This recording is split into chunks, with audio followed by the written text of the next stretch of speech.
Zombies. In recent times, zombies have become a big hit with audiences on the big screen as well as on your own television sets at home. From George A. Romero's Night of the Living Dead to the AMC's The Walking Dead, zombies have become integrated as part of our morbid curiosity on a large scale. There's games, books, and even plushies for you to cuddle up with at night.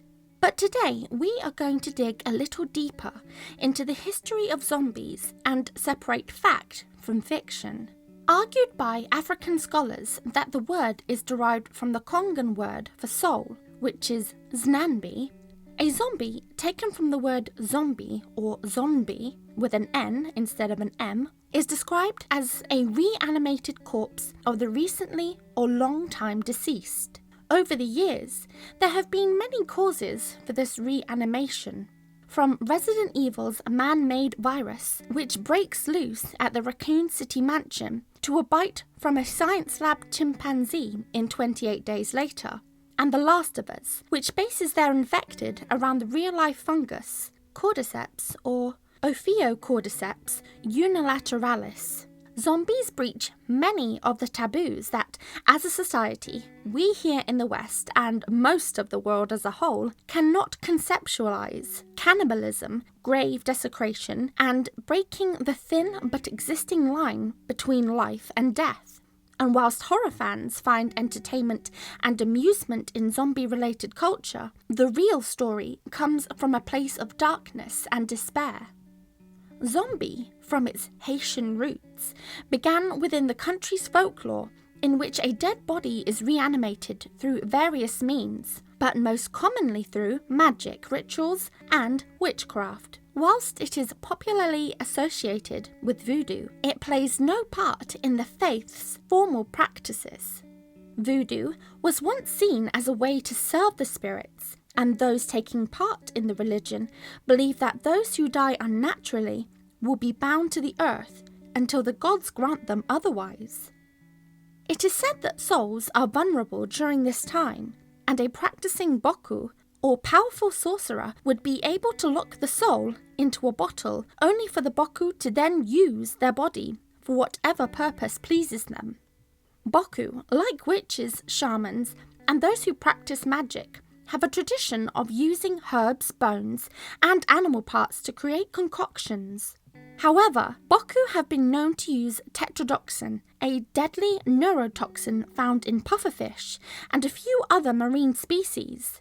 Used carefully in sublethal doses, the zombie powder can cause difficulty walking, mental confusion, and respiratory problems. Higher doses can cause paralysis and comas, as well as death. Failing the last one, the zombie powder can make it appear as if one is dead and buried alive, only to be then later revived. First appearing in Haiti in the 17th century, at a time when the country was known for doming, and under the rule of France's brutal slavery regime. Half of the slaves brought in from Africa were worked to death in a matter of a few years, leading to the capture and import of more. A myth based in fact has had its barbaric genesis forgotten in modern pop culture. The zombie in the Haitian use of the word was a slave in his own flesh and not that of others at all. Haitian slaves believed that in dying they would be released to Guinea, literally meaning Guinea or Africa, free from Haiti and back to where so many had been ripped from in order to work on sugar plantations. Though suicide was common amongst slaves, it was believed that those who took their own lives would be once again forced to remain on the plantations for eternity, now an undead slave, trapped in a place that caused so much pain and unable to return to La Guinea. Post the Haitian Revolution and following the end of French colonialism, the zombie became a part of Haitians' folklore. Later, the myth was folded into the voodoo religion, with Haitians believing that zombies were reanimated by powerful shamans and voodoo priests. Coined as the post-colonialism zombie, from a nation haunted by the legacy of slavery, the zombies of voodoo were a representation of the anxieties of slavery and the occult trappings of sorcerers and necromancy. the root of the Haitian concept for zombies already facing dilution. It would be over 100 years since the end of the most horrendous period that the zombie, how we think of them in a contemporary context, would begin to take form.